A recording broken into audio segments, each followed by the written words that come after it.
بسم اللہ الرحمن الرحیم۔ السلام علیکم ناظرین، پروگرام تھاٹ ڈراپ ود طیبہ کے ساتھ میں ہوں آپ کے میزبان طیبہ حمید میمن۔ محرم الحرام کی خصوصی نشریات میں آپ کو خوش آمدید کہتی ہوں۔ آج کے اس پروگرام میں ہمارے ساتھ جو ہماری مہمان ہیں وہ کسی تعارف کے محتاج نہیں، آپ انہیں مختلف ٹی وی چینلز پر بھی جو ہے وہ سماعت فرماتے ہیں۔ ہمارے ساتھ جو آج ہماری مہمان ہیں وہ ہیں سیدہ فاطمہ زہرا زیدی، جو کہ ریلیجیس اسکالر بھی ہیں اور ذاکرہ بھی ہیں۔ انہیں پروگرام میں خوش آمدید کہیں گے۔ السلام علیکم۔ وعلیکم السلام، کیسی ہیں؟ میں ٹھیک ہوں، آپ کیسی ہیں؟ الحمدللہ، بہت بہت شکریہ، آپ تشریف لائیں۔ جزاک اللہ بلانے کے لیے، اور اس بہترین سیزن کا اسٹارٹ کیا آپ لوگوں نے، اور آپ کے چینل کی توسل سے مانیان لوگوں تک بہت بہترین جو ایک معلومات ہے وہ پہنچے گی، اور یہ ایک بہت بہترین عمل ہے۔ بالکل بالکل۔ اچھا زہرا، یہ بتائیے گا کہ مبارک مہینہ ہے مسلمانوں کا، جو ہے وہ سال ہی محرم الحرام کے اس مبارک مہینے سے شروع ہوتا ہے، لیکن ہم دیکھتے ہیں کہ محرم الحرام میں اس طرح کے واقعات پیش ہے جنہوں نے تاریخ رقم کر دی۔ تو محرم الحرام کے بارے میں کیا کہیں گی؟ اسپیشلی یہ بتائیے گا خدا کیا فرماتا ہے اس مہینے کے بارے میں؟ سب سے پہلے جیسا کہ طیبہ آپ کا سوال ہے محرم الحرام کے بارے میں، پروردگار عالم کیا فرما رہا ہے، تو ہم قرآن کی طرف جائیں گے، اور قرآن میں سورہ توبہ ہے، سورہ توبہ کی آیت نمبر 36 ہے، جس میں پروردگار عالم فرما رہا ہے کہ محرم سمیت 4 مہینے ایسے ہیں جن میں خدا جن کی حرمت کو بلند کر دیتا ہے، جن میں گناہ کی سزا کم ہے، نیکی کا ثواب بلند ہے۔ اور پروردگار عالم فرما رہا ہے یہ 4 مہینے ایسے ہیں۔ وہ 4 مہینے کون سے ہیں؟ ذکر، ذی الحج، رجب اور محرم الحرام۔ یہ وہ مہینے ہیں جن کے اندر پروردگار عالم فرما رہا ہے کہ ان مہینوں کے اندر امن و سلامتی قائم کریں، جنگ کے لیے منع کیا گیا ہے، اور ان مہینوں کے اندر پروردگار عالم کی طرف سے حکم ہے کہ عبادت، نیکی، ان تمام تر نیک اعمال کو جو ہے آپ بجلائیں، اور ان کی آپ جو ہے بہترین طریقے سے آپ انجام دیں، کیونکہ نیکیوں کا ثواب بہت زیادہ ہے، اور امن و سلامتی والے مہینے نے قرار دیا گیا ہے۔ بے شک۔ اچھا زہرا، یہ بتائیے گا کہ ہر سال محرم الحرام میں مجالس بھی جو ہے وہ مجالس کا انعقاد کیا جاتا ہے، جلوس و عزا کا سلسلہ بھی جاری کیا جاتا ہے، تو انہیں کرنے کا کوئی خاص مقصد ہے یا یہ رسمی طور پہ کیا جاتا ہے؟ بالکل، یہ کرنے کا بہت خاص مقصد ہے۔ آپ جیسا کہ دیکھ رہے ہیں کہ 1400 سال سے چلتا آ رہا ہے سلسلہ، اور ہم اس ٹائم نہیں تھے، یہ ہمیں ہمارے بزرگوں سے ملا، اور اب ہمارے کرنے کا یہ مقصد ہے بالکل کہ ہم آنے والی نسل تک یہ بالکل جو عزاداری ہے، یہ ایک امانت ہے، یہ ہم ان تک پہنچائیں، انہیں پتہ چلے کہ 1400 پہلے کیا، صدیوں پہلے کیا ظلم ہوا تھا، کس طرح سے حق و باطل کا ایک فرق جو ہے واضح ہوا تھا، اور کس طرح سے مولا حسین نے حق کے لیے اپنا سر کٹوایا تھا، کس طرح سے پورے ایک واقعہ ہے، پوری ایک داستان ایک کربلا کی کس طرح سے وہ بیاں ہوئی تھی، اور کیا تمام تر مشکلات کو فیس کرنے کے بعد ہمارا یہ اسلام ہم تک پہنچائے، تاکہ جو آنے والی نسل ہے اس تک یہ ساری چیزیں پہنچیں گی تو وہ اس اسلام کی، اس دین کی قدر کرے گی، اور یہ ایک عزاداری امانت ہے، یہ رہتی دنیا تک رہے گی، ہم رہیں یا نہ رہیں یہ عزاداری رہے گی۔ یہ خدا کا وعدہ ہے کہ قومیں جاتی رہیں گی لیکن عزاداری تحشر رہے گی۔ عزاداری کی تعریف کیا ہے؟ عزاداری کی تاریخ یہی ہے کہ 1400 صدیوں پہلے جب امام حسین اس دنیا میں آئے تھے، رسول خدا نے جب گود میں لیا تھا تو ایک مرتبہ وہ رونے لگے تھے۔ جب فاطمہ زہرا پریشان ہوئی کہ بابا آپ کیوں رو رہے ہیں، یہ تو خوشی کا موقع ہے، تو ایک مرتبہ میرے رسول خدا فرماتے ہیں، میرے حبیب خدا فرماتے ہیں کہ فاطمہ تم نہیں جانتی تمہارا یہ بیٹا کربلا کے ریگستان میں شہید ہوگا، سر کٹے گا اس کا، اور نہ رونے کے لیے میں ہوں گا، نہ رونے کے لیے تم ہوگی، نہ رونے کے لیے علی ہوں گے، نہ رونے کے لیے حسن ہوں گے۔ ایک مرتبہ اس ماں کا دل سوچئے کس طرح کا ہوگا، کس طرح انہوں نے یہ جملے سنے ہوں گے کہ ایک مرتبہ ایک لال ہے جو ان کی گود میں ہے، جو ابھی آیا ہے، اس کی شہادت اس طرح بتائی جا رہی ہے، تو ایک مرتبہ میری بیوی زارو قطار ہونے لگتی ہے کہ بابا اگر ایسا ہوگا تو پھر کون روئے گا میرے لال کو۔ تو ایک مرتبہ جبرائیل امی آتے ہیں رسول خدا کے پاس وہی لے کر کہ پروردگار عالم فرما رہا ہے کہ میں ایک ایسی قوم خلق کروں گا جس کے بوڑھے حسین کے بوڑھوں کو روئیں گے، جس کے بچے حسین کے بچوں کو روئیں گے، جس کے جوان ان کے جوانوں کو روئیں گے، یعنی میں ایک ایسی قوم خلق کروں گا جو حسین کا ماتم کرے گا۔ اور الحمدللہ ہم شیعہ مومنین وہ قوم ہیں جو غم حسین کرتے ہیں، جو اپنی خوشیوں کو مولا کی خوشیوں سے نسبت دیتے ہیں، اپنے غم کو مولا کے غم سے نسبت دیتے ہیں۔ اگر ہمارے ہاں کوئی بچہ جوان بوڑھا انتقال کر جاتا ہے تو ہم معصومین کی شہادتوں کو پڑھتے ہیں، اپنا غم ان سے منسلک کر دیتے ہیں۔ تاریخ ہماری یہی ہے، 1400 صدیوں سے سلسلہ چلتا آ رہا ہے اور انشاءاللہ یہ آگے تک چلتا رہے گا، ہم رہیں یا نہ رہیں۔ یہ وعدہ ہے خدا کا اور یہ ہمارا بھی ذمہ داری ہے، وعدہ ہے، یہ عزاداری ہم آگے اسی طرح پہنچائیں گے اور انشاءاللہ آگے کی نسل بھی اسی طرح کرے گی۔ بے شک۔ اچھا یہ بتائیے گا کہ عزاداری کے بارے میں، ماتم و مجالس کے بارے میں قرآن کیا کہتا ہے اور اللہ رب العزت کا کیا حکم ہے اس حوالے سے؟ اگر ہم قرآن کی طرف جائیں تو قرآن کے 4 پارے کی پہلی جو آیت ہے وہ ہے، ویسے سورہ آل عمران کی 148 آیت ہے، جس میں پروردگار عالم فرما رہا ہے کہ چیخنے، چلانے اور ماتم کرنے کو وہ پسند نہیں کرتا، لیکن اگر کسی پہ ظلم ہوا ہے تو اس کو پروردگار عالم چیخنے چلانے کی اجازت دیتا ہے، اس ظلم کے خلاف آواز اٹھانے کی اجازت دیتا ہے۔ اگر کوئی مظلوم ظلم کے خلاف آواز نہیں اٹھاتا تو پروردگار عالم کہہ رہا ہے کہ وہ مظلوم میں اس ظلم کرنے والے کے ساتھ شامل ہے۔ تو پروردگار عالم چیخنے چلانے کو منع کر رہا ہے، لیکن مظلوم پر ظلم ہوا ہے تو مظلوم کو اجازت ہے وہ اپنے مصائب بیان کرے، وہ ماتم کرے، وہ اپنے رونا کرے اور اپنے مصائب کو بیان کرے، لوگوں کو بتائے کہ اس کے ساتھ کس طرح کا ظلم ہوا ہے، ظالم کو بے نقاب کرنے کا پروردگار عالم حکم دے رہا ہے۔ اور جو کربلا ہے یہ ایک داستان ظلم ہے، یہاں پہ ظلم ہوا یا شہادت ہے۔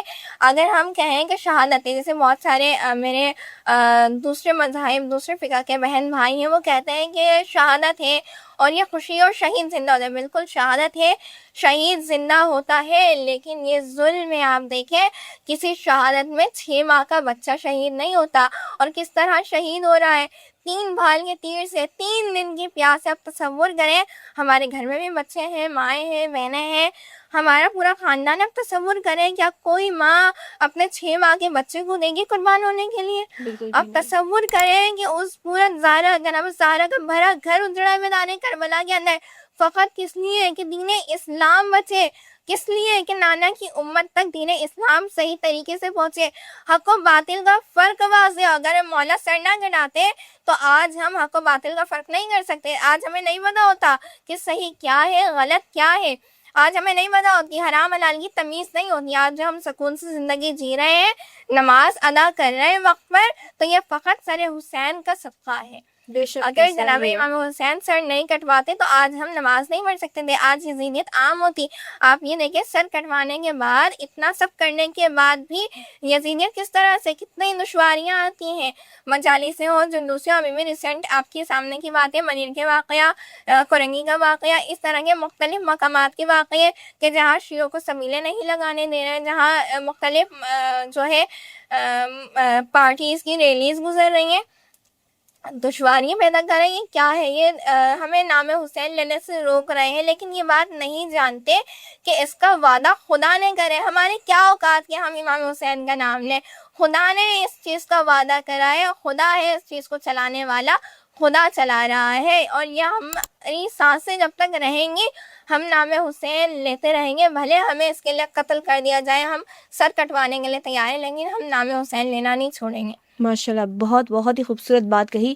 یہ نہیں سمجھ آتا کہ جو کربلا میں حالات و واقعات اس وقت پیش آئے تھے، کس طرح سے بیبیوں کے سامنے ہزاروں میں 72 شہید کیے گئے، اور کس طرح سے جو ہے 6 ماہ کے علی اصغر کو شہید کیا گیا، 18 سال کے علی اکبر کو شہید کیا گیا، بڑے بیٹے کو اور چھوٹے بیٹے کو شہید کیا گیا، ساتھ ہی امام قاسم کو شہید کیا گیا جو امام حسن علیہ الصلوۃ والسلام کے اکلوتے فرزند تھے، اور کس طرح سے ان کے جو ہے وہ جسم کو پامال کیا گیا۔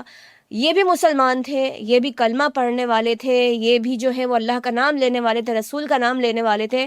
یہ تک کہا گیا زہرا کہ جلدی کرو، حسین کا سر تن سے جدا کرو، عصر کا وقت ہونے والا ہے، ہمیں نماز ادا کرنی ہے۔ یہ کس طرح کے مسلمان تھے؟ یقین کریں کہ وہاں موجود مفتیان تھے، حافظ قرآن تھے، جو جانتے تھے کہ یہ نواسہ رسول ہے، یہ اہل بیت کا گھرانہ ہے، پھر بھی وہ حسین کا سر حسین کا سر تن سے جدا کرنا چاہتے تھے، حسین کو قتل کرنا چاہتے تھے، فقط کس لیے؟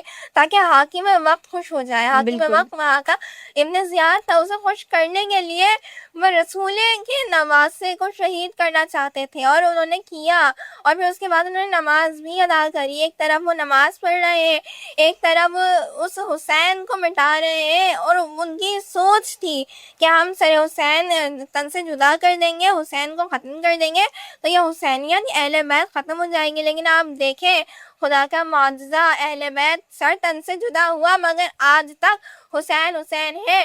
یزید سر اٹھا کر نہیں جی سکتا، حسین سر کٹوا کر بھی زندہ باد ہے، اور یزید سر بچا کر بھی آج مردہ باد ہے۔ یہ حقیقت ہے، اور آج ہر زمانے کے اندر امام رہے ہیں، اور آج بھی امام وقت موجود ہیں، امام زمانہ علی اللہ تعالیٰ فرج، جو ہمارے زمانے کے امام ہیں، جو اس دنیا میں ظہور کریں گے، اور ایک مرتبہ پھر حق و باطل کا تنازع ہوگا، اور جب امام وقت آئیں گے تاریخ میں ملتا ہے کہ وہ دور ایسا ہوگا کہ امام ظلم کو دنیا سے مٹا دیں گے، دنیا عدل و انصاف سے بھر دیں گے، تو یہ ایک بہت ہی پیارا منظر ہوگا۔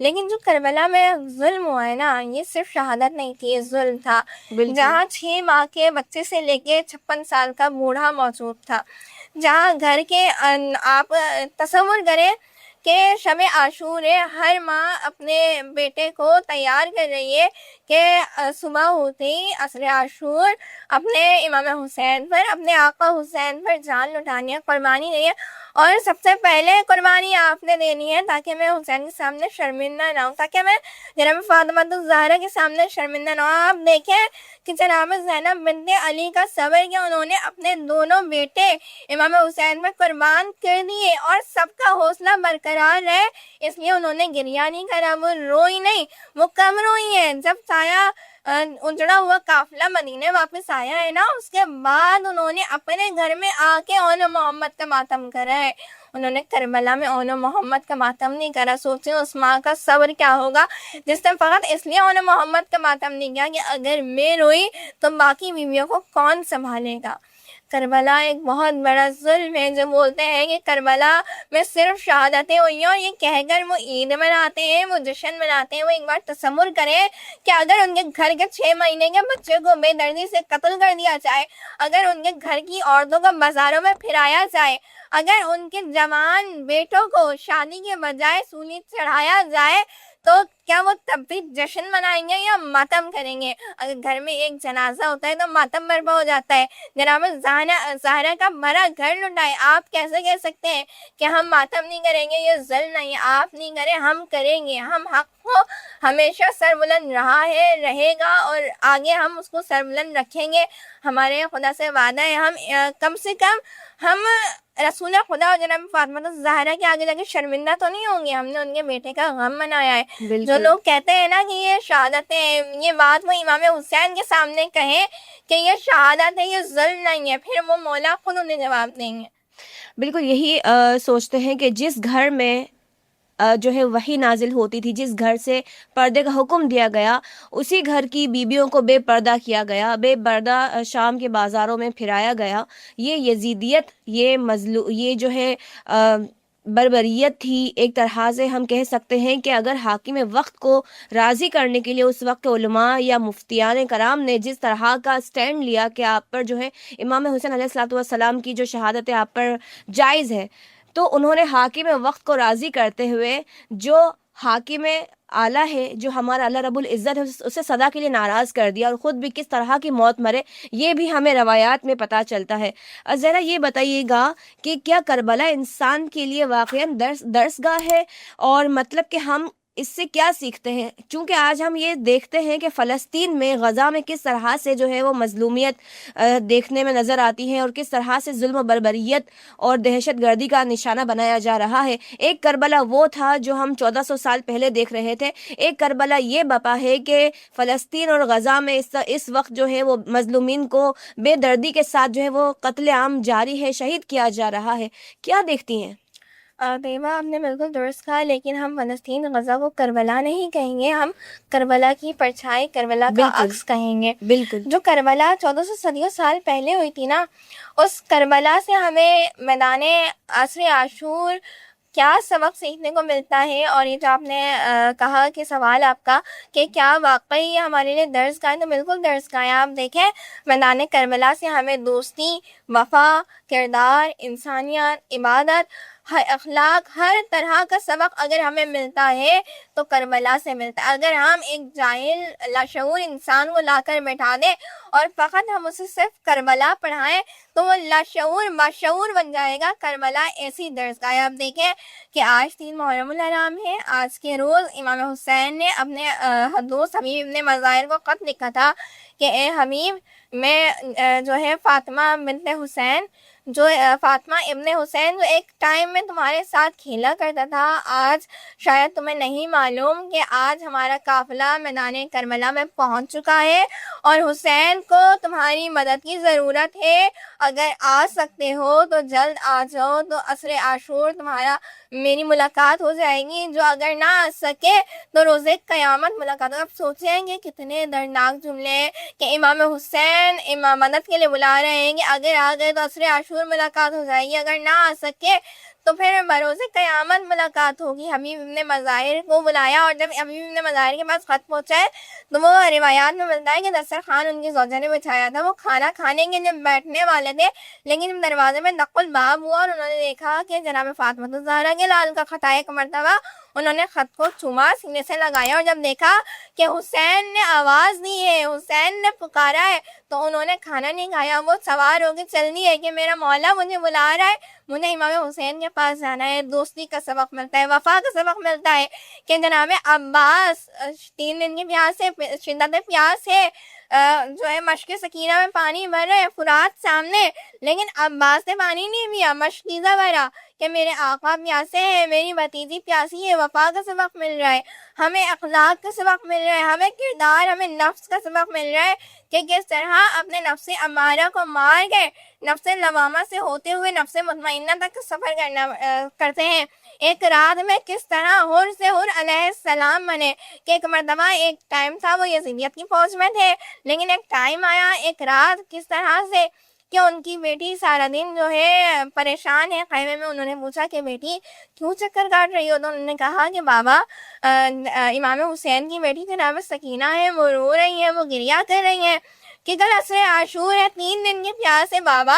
7 محرم کو جب ہمیں پانی کی ضرورت تھی تو ان لوگوں نے اپنا سارا پانی، حالانکہ وہ جانتے تھے، امام حسین جانتے تھے کہ میرے پاس پانی جو ہے وہ ضرورت کا ہے، لیکن پھر بھی پیاس کی وجہ سے انہوں نے قافلے کو پانی پلا دیا تھا۔ بابا یہ کیسے ہو سکتا ہے کہ امام حسین کی بیٹی پیاسی ہو اور ہمارے گھر میں پانی ہو؟ ایک مرتبہ حر کا جو نفس تھا، جو بیدار کیا، جو ضمیر بیدار کیا، وہ ان کی دختر نے کیا، ان کی بیٹی نے کرا۔ اور ایک مرتبہ جب امام حسین نے کہا کہ عباس یہاں کھڑے ہو جاؤ، ابھی حر آ رہا ہے، جیسی وہ آئے اسے سینے سے لگا لینا، یہاں اخلاق ہمیں ملتا ہے۔ کربلا ایک ایسی درس گاہ ہے کہ جہاں سے ہمیں ہر سبق ملتا ہے، وفا کا، ایمان کا، عبادت کا، کہ خنجر سر پر ہے، پتہ ہے گردن کٹ جائے گی مگر عبادت انجام دے رہے ہیں۔ تو آپ بتائیں کہ کربلا کیسی درس گاہ ہے؟ ہر سبق ہمیں کربلا سے ملتا ہے۔ آج تک دنیا میں ایسا کوئی انسان نہیں جو یہ کہہ دے کہ اس نے مجالس سے، اس نے کربلا سے کچھ نہیں سیکھا۔ پردے کا درس ہمیں کربلا سے ملتا ہے، کس طرح سے چادریں چھینی پھر بھی کس طرح سے بیویوں نے اپنے آپ کو ڈھانپا ہے۔ کربلا ایک ایسی داستان ہے کہ جو ظلم سے بھری پڑی ہے، لیکن ہمیں ہر دور میں اگر ضرورت پڑتی ہے، ویسے تو ہم تو سارا سال ہی فقہ جعفریہ والے اہل بیت سے جو ہے کنیکٹڈ رہتے ہیں، اہل بیت کا ذکر کرتے رہتے ہیں، لیکن دوسرے مذاہب، دوسرے فقہ والے بھی جب کوئی مصیبت آتی ہے اور در اہل بیت پر آتے ہیں تو یہ ان کے، میں نے نہیں کہا، انہوں نے کہا ہے کہ یہ ان کے کہنے کی بات ہے کہ جب وہ آتے ہیں اور اپنی مصیبت مولا سے بیان کرتے ہیں اور جب وہ مجالس میں بیٹھ کر کچھ سنتے ہیں، اس بات پر عمل کرتے ہیں، تو یہ ان کا کہنا ہے کہ واقعی ہمیں جو بتایا گیا تھا بچپن سے وہ غلط بتایا گیا تھا، اب جب ہم نے آ کر دیکھا ہے تو ہمیں کچھ اور ہی معلوم ہوا ہے۔ واقعی جو کربلا ہے وہ بہترین درسگاہ ہے۔ اور یہاں تک کہ ابھی ریسنٹ کی بات ہے، کچھ لوگ جو ہے فقہ جعفریہ میں آئے ہیں، انہوں نے فقہ جعفریہ کو مرفوع انداز سے قبول کرا ہے، کلمہ پڑھا ہے، اور الحمدللہ یہ شرف مجھے ملا۔ تو ان کا یہ کہنا تھا کہ ہم نے ساری زندگی جو ہے نا کربلا، امام حسین، شہادت و فکر جعفر کو بہت برا سنا، لیکن جب ہم مجلسوں میں بیٹھے ہمارے ضمیر بیدار ہوا اور ہمیں معلوم ہوا کہ اتنے سالوں سے جو ہم تھے وہ غلط تھے، اب ہمیں حق کا راستہ ملا ہے۔ میں یہاں پہ ایک بات کہنا چاہوں گی، بے شک آپ کے بزرگان جو ہیں آپ کے لیے وہ اعلیٰ اس کے ہیں، آپ ان کی عزت کرتے ہیں، ان کا ادب کرتے ہیں، آپ کریں، لیکن مولا علی کا ایک قول ہے کہ آپ پہلے تحقیق کریں، تصدیق کریں، اس کے بعد عمل کریں۔ آپ کو آپ کے بزرگ بتاتے ہیں کہ ایسا ہے ویسا ہے، آپ خود پہلے تحقیق کریں، تصدیق کریں۔ ہماری مجالسیں ہیں، آپ آئیں، شرکت کریں ان میں۔ آپ دیکھیں کہ ہم شام غریبہ میں کس طرح سے غم مناتے ہیں، اجڑے ہوئے خیموں کا کس طرح ماتم کرتے ہیں، انضمام زہرا کے اجڑے ہوئے گھر کا کس طرح ہم ماتم کرتے ہیں۔ آئے دیکھیں، آپ مجالس میں ہماری شرکت کریں، پھر آپ بتائیں کہ آپ کے جو بزرگوں نے آپ کو کہا تھا کہ وہ صحیح ہے یا ہم جو کر رہے ہیں وہ صحیح ہے۔ آپ کا فیصلہ آپ پر ہے کہ کیا حق ہے اور کیا باطل ہے، یہ سب آپ نے ڈیسائیڈ کرنا ہے۔ لیکن کسی کے مذہب، کسی کے بارے میں کچھ کہنے سے پہلے آپ تحقیق کریں، تصدیق کریں۔ آپ ہماری مجالس میں شرکت کریں، مجالس میں شرکت نہیں کرنی کوئی مسئلہ نہیں ہے، آپ کتب خانے جائیں، بک اسٹال جائیں، وہاں سے کتابیں لیں، ان کتابوں کو پڑھیں، دیکھیں کہ حقیقت کیا ہے، حقائق کیا ہے، ان کو جانیں، اس کے بعد کسی کے لیے کچھ کہیں۔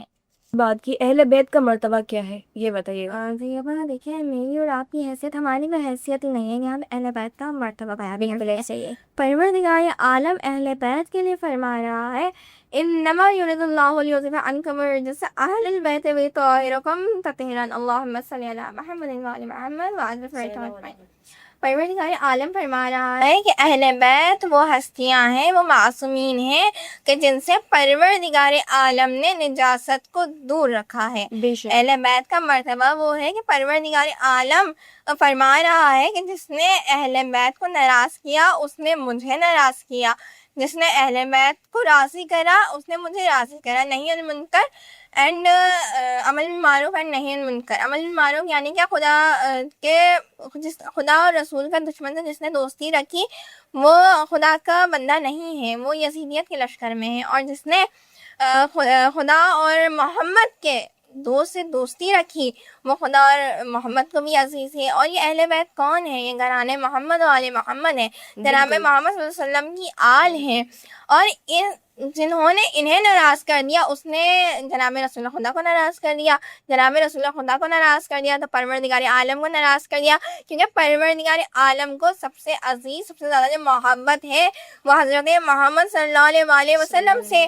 ان کی ہی محبت کی وجہ سے تو انہوں نے اس دنیا میں آج تک جو ہے اتنی میں اگر کہوں تو ڈھیل دی ہوئی ہے کہ بے تحاشا گناہ ہو رہے، لیکن پروردگار عالم معاف کر دیتا ہے، ہمیں بے تحاشا طاق راتیں دی ہیں، بہت رحمت والے مہینے دیے ہیں، فقط محبت محمد و آل محمد میں۔ تو جس نے انہیں راضی کرا اس نے پروردگار کو راضی کرا، جس نے انہیں ناراض کرا اس نے پروردگار کو ناراض کرا۔ ایک بات سے مجھے بہت ڈس اپوائنٹمنٹ ہے، جب ہم 10 محرم کو دیکھتے ہیں تو اکثر روڈ پر ڈھول تاشے کیے جاتے ہیں اور لوگ جو ہیں وہ نکلتے ہیں تیار ہو کر، اور جیسے گھر میں اگر ہم دیکھیں تو ٹی وی میں شام غریبہ چل رہی ہوتی ہے، لیکن باہر روڈوں پر بہت تماشے چل رہے ہوتے ہیں، وہ ڈھول تاشے لے کے نکلنا، وہ تماشے بازیاں کرنا، وہ سرکس کے جوکرز کی طرح حرکتیں کرنا، کیا کہیں گی اس حوالے سے؟ میں تو یہی کہوں گی کہ اگر آپ کے گھر کے لوگ اگر ایک ساتھ مر جائیں نا، اس دن آپ لوگ ڈھول تماشے کر کے دکھا دینا تو ہم مان جائیں کہ آپ بڑے خوش ہوئے ہو۔ اہل بیت کی شہادت پر یہ ڈھول تاشے بجانا یا آپ لوگوں کی بے غیرتی کا ثبوت ہے، کیا کہیں گی اس بارے میں؟ طیبہ، میں صرف اتنا کہوں گی، پروردگار عالم اور ہماری اہل بیت کبھی بھی انہوں نے ہمیں یہ تربیت نہیں دی کہ آپ کسی پہ غصہ کریں، غصب کریں۔ ہاں، اخلاق انہوں نے سب سے زیادہ سکھایا، لیکن میں ایک چیز کہوں گی کہ میں نے پرسنلی اس طرح کے لوگوں سے کوسچن کرا تھا تو انہوں نے ایک چیز کہی کہ مولا حسین شہید ہوئے ہیں اور یہ عید ہے اور ہم نا خوشی منا رہے ہیں ان کی شہادت کی۔ میں نے ان سے فقط اتنا کہا کہ آپ اپنے گھر کے 6 مہینے سے 56 سال تک کے بوڑھے اور جوان ہر عمر کے لوگوں کو لے آئیں, انہیں بے دردی سے قتل کر دیتے ہیں ہم لوگ, ٹھیک ہے, پھر آپ جو ہے کہیں کہ یہ شہید ہیں اور ہم جو ہے نا ان کی خوشی منائیں, آپ اس صورت میں ماتم کریں گے بالکل یا آپ جشن منائیں گے؟ تو انہوں نے فقط کہا ہمارے گھر میں اگر ایک بھی جنازہ جائے تو ظاہر ہے ہم روئیں گے, ہمارا پیارا بچھڑ گیا. تو میں نے کہا آپ کیسے کہہ رہی ہیں کہ جناب ظاہرہ کا پورا خاندان اجڑ گیا اور آپ کہہ رہے ہیں کہ شہادت ہوئی ہے, ہم عید کر رہے ہیں, ہم خوشی منا رہے ہیں. آپ ذرا تاریخ تو پڑھیں کہ 6 ماہ سے لے کے 56 سال تک کی شہادتیں ہوئی ہیں, مرا گھر اجڑا. 72 سے فقط ایک تعداد بتائی جاتی ہے, 72 سے زیادہ شہادتیں ہوئی تھی. فقط جو ایک ذکر کیا جاتا ہے, ایک موڈ ذکر ہے, وہ 72 کا ہے, لیکن 72 سے زیادہ شہادتیں ہوئی تھی. دوست تھے, اصحاب تھے, بہت سارے لوگ تھے, تو ان کا تو ذکر اتنا ہوتا ہی نہیں ہے. تو جب آپ کے 72 کو شہید کر دیا جائے تو آپ جشن بھی منائیے گا, آپ عید بھی کریے گا, ہم آپ کو کچھ نہیں کہیں گے. لیکن ایک بار تاریخ پڑھیں, آپ دیکھیں کہ امام حسین کے ساتھ کس طرح کا ظلم ہوا ہے, اس کے بعد اپنی عقل سے سوچیں اور پھر اس کے بعد فیصلہ کریں. اور اگر آپ تب بھی اسی فیصلے پر ہیں تو پھر تو آپ کے پاس عقل ہی نہیں ہے, میں یہی کہوں گی. حکومت وقت کی ذمہ داری ہونی چاہیے کہ اس طرح کی فرسودہ رسومات کا خاتمہ کرے کہ 10 محرم الحرام کو ڈھول تاشے بجائے جاتے ہیں, روڈوں پر جو ہے وہ ناچ گانے کیے جاتے ہیں. تو میں نہیں سمجھتی کہ یہ اسلامی جمہوریہ پاکستان ہے. معذرت کے ساتھ مجھے اپنے الفاظ پر کوئی شرمندگی نہیں ہے کہ حکومت وقت جو ہے اس نے یہاں پر صرف اور صرف ان لوگوں کو تماشا کرنے کا جو ہے وہ آرڈر دے دیا کہ جو آپ کی مرضی ہے آپ کریں. لیکن 10 محرم الحرام کو اس طرح کی ایکٹیویٹیز کرنا یہ ایک اسلامی ملک کو جو ہے وہ بالکل بھی سوٹ نہیں کرتا. اور چونکہ آج محرم الحرام کی نشریات میں آپ ہمارے ساتھ تھے, سیدہ فاطمہ زہرا زیدی بھی ہمارے ساتھ ہیں, ریلیجیس اسکالر بھی ہیں, ساتھ میں ذاکرہ ہے. انہیں پروگرام میں جو ہے ہم نے آج بلایا تاکہ آج کا ہمارا پروگرام جو ہے اس حوالے سے جو ہے جاری ہو سکے. تو زہرا آپ کا بہت بہت شکریہ پروگرام میں تشریف لائیں, بہت بہت شکریہ. اور اسی کے ساتھ پروگرام تھاٹ ڈراپ وتھ طیبہ کے ساتھ میں آپ کی میزبان طیبہ حمید میمن اب آپ سے لوں گی اجازت. اپنا بہت خیال رکھیے گا. اللہ حافظ.